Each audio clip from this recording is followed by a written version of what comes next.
দুনিয়াতে যত অদ্ভুত অদ্ভুত প্রশ্ন ছিল ওনার, বিভিন্ন বিষয়ে আল্লাহরে প্রশ্ন করতেন। সাইয়েদনা মুসা আলাইহিস সালাম আল্লাহরে বললেন, আল্লাহ আল্লিমনি যিকরান, আপনি আমার এমন একটা জিকির শিখায়া দেন, লা ইয়ালামুহা ইল্লা আনতা ওয়া আনা, যে জিকিরটার শব্দ আপনি আর আমি ছাড়া কেউ জানবে না। সুবহানাল্লাহ। আল্লাহরে বললেন, আল্লাহ আল্লিমনি কালিমাতান, আল্লিমনি যিকরান লা ইয়ালামুহা ইল্লা আনতা ওয়া আনা, ও আল্লাহ এমন একটা জিকির আমারে শিখান, দিনে রাতে সব সময় এই জিকির আমি করব, আপনারে ডাকবো, কিন্তু শর্ত হলো এই জিকিরটা জানবে শুধু আপনি আর জানবো শুধু আমি, কেউ জানবে না। আল্লাহ বললেন, মুসা পড়ো লা ইলাহা ইল্লাল্লাহ, লা ইলাহা ইল্লাল্লাহ মুহাম্মাদুর রাসূলুল্লাহ সাল্লাল্লাহু। আল্লাহ বললেন, মুসা পড়ো লা ইলাহা ইল্লাল্লাহ। মুসা আলাইহিস সালাম কয়, মাবুদ এটা তো জাতীয় জিকির, সবাই জানে। জানে না, জানে না লা ইলাহা ইল্লাল্লাহ এমন কেউ আছে? কথা কন, জানেন না আপনারা? কথা বলেন, জানেন না?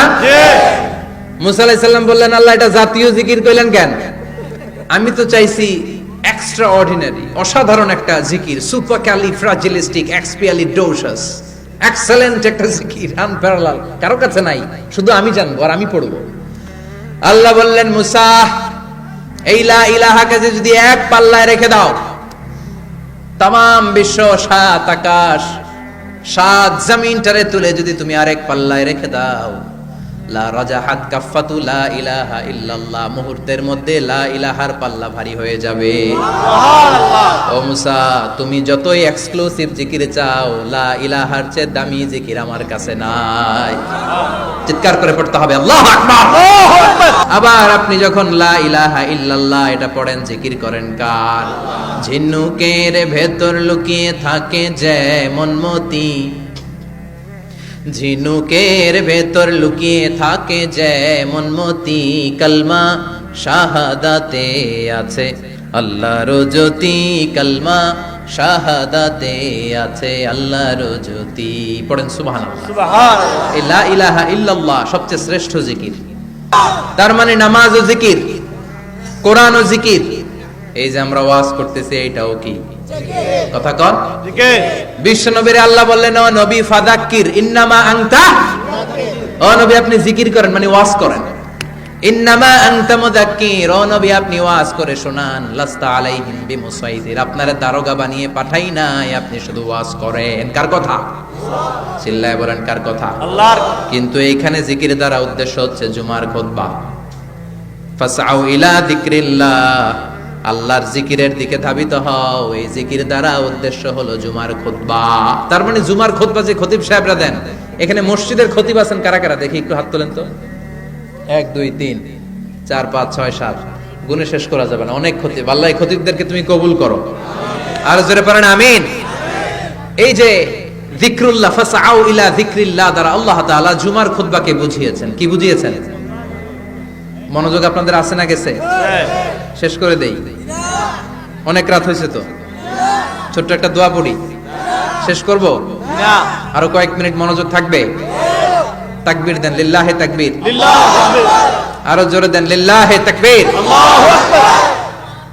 ফাসআউ ইলা যিকরিল্লাহ, আল্লাহর জিকিরের দিকে, আল্লাহর স্মরণের দিকে ধাবিত হও। এটা দ্বারা উদ্দেশ্য হচ্ছে জুমার খুতবা। আল্লাহ বুঝাতে চাইলেন জুমার খুতবা যাতে মিস হয়ে না যায়, এজন্য জুমার খুতবারে যেন যেন মনে করবেন না, এটা ওয়াজিব। জুমার নামাজ যেমনি ওয়াজিব, জুমার খুতবা দেওয়াও, কথা বলেন, জুমার খুতবা ওয়াজিব, শোনা ওয়াজিব, খুতবা দেওয়া ওয়াজিব। এই জন্য রব্বুল আলামিন জোহরের নামাজকে ফরজ করে দিয়েছেন 4 রাকাত।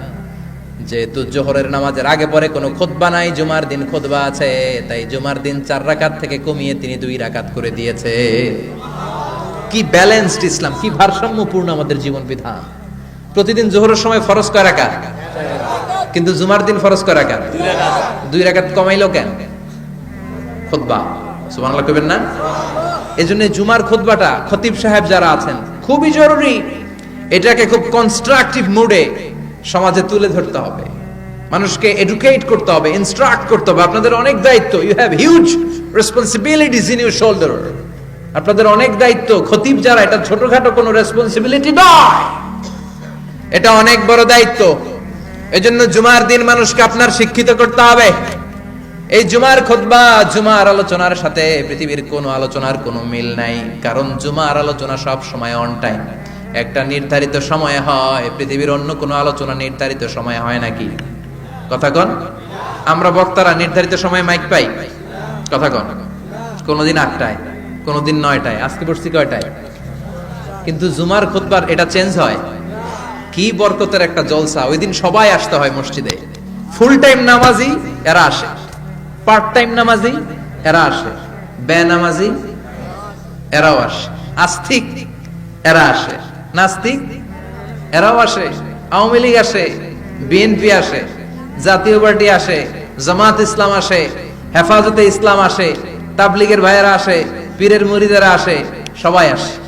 তাহলে এটা জরুরি দিন না? তাফসির মাহফিলের সাথে জুমার একটা মৌলিক পার্থক্য হচ্ছে, তাফসির মাহফিল আমাদের ধরে রাখতে হয়। কি করতে হয়?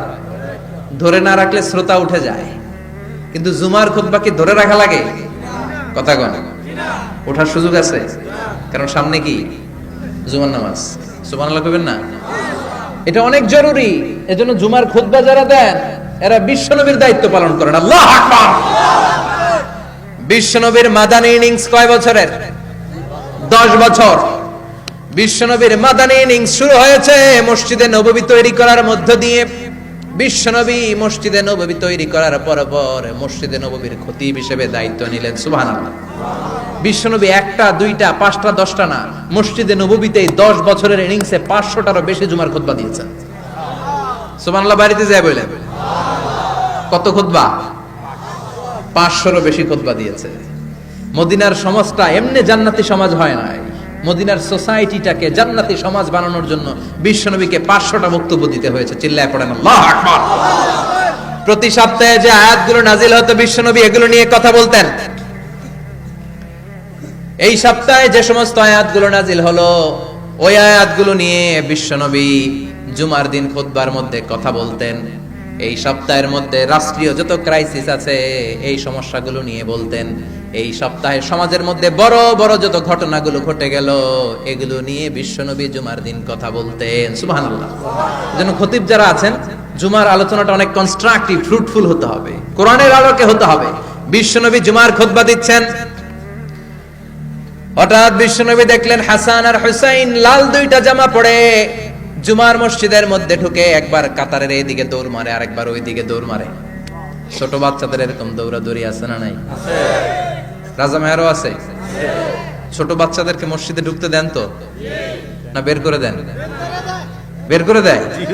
সর্বনাশ। বাচ্চাদেরকে মসজিদ থেকে বের করবেন না, কখনোই বের করবেন না। তুরস্কের বিভিন্ন মসজিদে বড় বড় ফেস্টুন দিয়ে লেখা থাকে তারাবির নামাজে, জামাতের নামাজে মুরব্বীরা যখন সামনে নামাজ পড়বে পিছন থেকে যদি ছোট বাচ্চাদের চিল্লা চিল্লি আর কিচির মিচির শব্দ শুনতে না পাওয়া যায় তাহলে ভবিষ্যৎ প্রজন্ম নিয়ে আপনারা চিন্তিত থাকুন। পিছনে যদি বাচ্চাদের হই হুল্লোড় না থাকে, চিল্লা ফাল্লা না থাকে, তার মানে নেক্সট জেনারেশন এগুলো মুসল্লি হবে না, এগুলো হবে ডাকাত। এজন্য এরা বিভিন্ন প্রজেক্ট চালু করেছে। 40 দিন টানা ফজরের নামাজ যে ছোট বাচ্চারা মসজিদে এসে পড়বে ওই প্রজেক্টের আওতা থেকে একটা করে সাইকেল দিয়ে দেওয়া হচ্ছে। সুবহানাল্লাহ কইবেন না? কুয়েতে আরেকটা প্রজেক্ট করছে, ফজরের নামাজে মুসল্লি নাই। কুয়েতের এই প্রজেক্ট হচ্ছে marriage project, second marriage project, দ্বিতীয় বিবাহ প্রকল্প। কি কাজ এই প্রকল্পের? তারা ঘোষণা দিল মসজিদে ফজরের সালাতে মুসল্লি পাওয়া যায় না, তো যারা যারা ফজরের নামাজে মসজিদে আসবে না, টাইমলি আসবে না, তাদেরকে মসজিদের টাকা দিয়ে মসজিদের অর্থায়নে দ্বিতীয় বিবাহের ব্যবস্থা করে দেওয়া হবে। এই ঘোষণা দেওয়ার পর থেকে ওই এলাকার কোন মহিলার তাহাজ্জুদ মিস হয় না। ফজর তো অনেক দূরে, তাহাজ্জুদের সময় থেকে হাজবেন্ডের ডাকা শুরু করে মসজিদে যাও, তাড়াতাড়ি তাড়াতাড়ি কোথায় যাও, কারণ মসজিদে না গেলে দ্বিতীয় বিয়ে আছে না নাই? সুবহানাল্লাহ কইবেন না? অটে প্রজেক্ট, অটে প্রজেক্ট, কত চমৎকার প্রজেক্ট। এই প্রজেক্ট গুলো নেওয়ার দরকার আছে না নাই? এজন্য ছোট বাচ্চাদেরকে মসজিদ থেকে তাড়িয়ে দেওয়া যাবে না, এদেরকেও নিয়ে যান। এরা হাসতে খেলতে চলতে ফিরতে, আমি বাইরের যত জায়গায় তারাবি পড়েছি, অনেক দেশে তারাবি পড়েছি রমাদানে, ছোট বাচ্চারা পিছনে অনেক কিচির মিচির করে, হঠাৎ অ্যানাউন্সমেন্ট দেয় বাবা মারা ছেলে মেয়েদেরকে শান্ত করেন, কিছুক্ষণ শান্ত, 2 রাকাত পরে আবার চিল্লাচিল্লি, আছে না নাই? ওরা যদি না চিল্লায়, ওরা যদি লাফালাফি না করে, লাফালাফি কি 80 বছরের মুরব্বী করবে? কথা কয় না। মুরব্বী লাফালাফি করলে এটা মানাবে? ছোট বাচ্চারা লাফালাফি করবে, একজন আরেকজনের কামড় দিবে, কাঁচের গ্লাস ভাঙবে, এটাই পৃথিবীর সৌন্দর্য। চিল্লায় বলেন ঠিক কিনা? চিল্লায় বলেন কয়টা? আবার বিশ্বনবী জুমার খুতবা দিতে দাঁড়ালেন। এক সাহাবী এসে বসে বলল, বিশ্বনবী বললেন কুম, দাঁড়াও।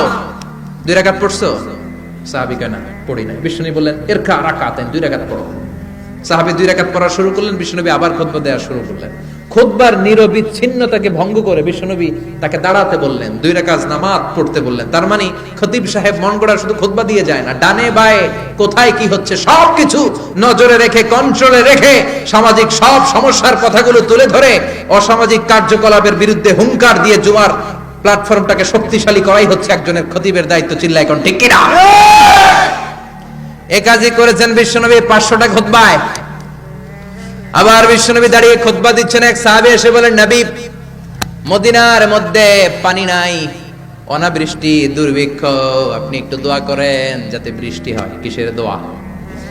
বিশ্বনবী জুমার খুতবা থামিয়ে দিলেন, খুতবা দিচ্ছিলেন, খুতবা থামিয়ে দোয়া করলেন, আল্লাহুম্মা আসকিনা, আল্লাহুম্মা আসকিনা ইয়া গাউস আগিসনা, আল্লাহুম্মা আসকিনা গাইসান মুগীসান মারিআন মুরিআন নাফিআন গায়রা দার আজিলান গায়রা আজিল। আল্লাহ আপনি আমাদের সাহায্য করেন, আপনি রহমত করেন, বরকত দেন, আপনি মদিনার বুকে বৃষ্টি দেন, তাড়াতাড়ি দেন, দেরি করেন না। সুবহানাল্লাহ। বিশ্বনবী দোয়া করতে দেরি, মুহূর্তের মধ্যে ঝুমঝুম করে বৃষ্টি নাজিল হয়ে মদিনাটা প্লাবিত হয়ে গেল। আকাশে মেঘ দেয় কে? আল্লাহ। বৃষ্টি দেয় কে? আল্লাহ। আল্লাহ মেঘ দে, পানি দে, ছায়া দে রে তুই, আল্লাহ মেঘ দে। পড়েন পড়েন, আল্লাহ মেঘ দে, পানি দে, ছায়া দে রে তুই, আল্লাহ মেঘ দে। সবকিছু দেয়ার মালিক কে? আল্লাহ। বৃষ্টি দেয় কে? আল্লাহ। মেঘ দেয় কে? আল্লাহ। বিশ্বনবীর দোয়ার বরকতে বৃষ্টি নামলো। শুক্রবার বৃষ্টি, শনিবার বৃষ্টি, রবি সোম মঙ্গল বুধ বৃহস্পতি শুক্র, এর পরের শুক্রবার পর্যন্ত টানা বৃষ্টি হলো। কারণ দোয়ার বৃষ্টির দোয়া করছে, বৃষ্টি বন্ধ আর দোয়া তো করে নাই, চলতেছে। আল্লাহ কাছে নবী চাইছেন, দিতেছি, না করলে থামাবো। সুবহানাল্লাহ কইবেন না? বৃষ্টি হইতে হইতে মদিনায় বন্যা, মরুভূমির দেশ, কি পরিমাণে হেভি রেইনফল হলে মরুতে বন্যা হয়। সুবহানাল্লাহ পড়বেন না? আবার বিশ্বনবী পরের জুমাবারে খুতবা দিচ্ছেন, ওই সাহাবী এসে হাজির, এসে বলে, ও নবী আর বৃষ্টির দরকার নাই। যে বৃষ্টির দোয়া করতে বলেছিল সে এসে বলে আর কিসের দরকার নাই? চিল্লায় বলেন কিসের দরকার নাই? ও নবী আর বৃষ্টির দরকার নাই, এবার বৃষ্টি বন্ধের দোয়া করেন। বিশ্বনবী আবার হাত তুলে বললেন, আল্লাহুম্মা হাওয়ালাইনা ওয়ালা আলাইনা, মানে আল্লাহ আপনি বৃষ্টি দেন, তবে এই এলাকায় না, ডানে বায়ে সামনে পেছনে চারদিকে দেন। সাহাবীরা মসজিদ থেকে বের হয়ে দেখে মদিনার চারদিকে এরকম গোল একটা চাকতি, এই চাকতি দিয়ে নীল আকাশ দেখা যায়, আর ডানে বায়ে সামনে পেছনে প্রচন্ড ঝড় ঝন্ডার বৃষ্টি। মদিনার আকাশে এক ফোঁটাও বৃষ্টি নেই। চিল্লায় এখন সুবহানাল্লাহ। এগুলো হচ্ছে বিশ্বনবীর খুতবার বরকত। 500টা খুতবা দিয়েছেন, এজন্য খতিব সাহেবরা ভালো করে খুতবা দেওয়ার দরকার আছে না নাই? আল্লাহ বললেন, ইযা নুদিয়া লিস-সালাতি মিন ইয়াউমিল জুমআতি ফাসআউ ইলা যিকিরিল্লাহি ওয়া যারুল বাই। জুমার আযান যখন হয়ে যায়, জুমার নামাজ পড়তে যাও, বেচা কেনা বন্ধ করে দাও। কার কথা? আল্লাহর। Close the shop, shut down the shop, close the market. Market বন্ধ, দোকানের শাটার নামাও, ক্যাশ বক্সে তালা ঝুলাও, ব্যবসা প্রতিষ্ঠান, মার্কেট সবগুলো বন্ধ করে একজনের জিকিরের দিকে ছোটবা। তিনি কে? আল্লাহ। অল্প 1-1.5 ঘন্টার জন্য যদি ব্যবসা বন্ধ রাখেন, পরে যখন আবার দোকান খুলবেন জুমার বরকতে ব্যবসা বাড়িয়ে দিতে পারে কে? এরপর আল্লাহ বললেন, ফাইদা কুদিয়াতিস সালাতু ফান্তাশিরু ফিল আরদি ওয়াবতাগু মিন ফাদলিল্লাহ ওয়াযকুরুল্লাহা কাসীরান লাআল্লাকুম তুফলিহুন। যখন নামাজ শেষ হয়ে যায়, ফাইদা কুদিয়াতিস সালাতু ফান্তাশিরু ফিল আরদ, জুমার নামাজ যখন শেষ হয়ে যায়, জামাতের নামাজগুলো যখন শেষ হয়ে যায়, ফান্তাশিরু ফিল আরদ, জমিনে ছড়িয়ে যাও, ওয়াবতাগু মিন ফাদলিল্লাহ, আল্লাহর কাছ থেকে ফদল তালাশ করো, মানে রিজিক তালাশ করো। কার কথা? আল্লাহ। নামাজ শেষ মসজিদে থাকবেন? কই যাবেন?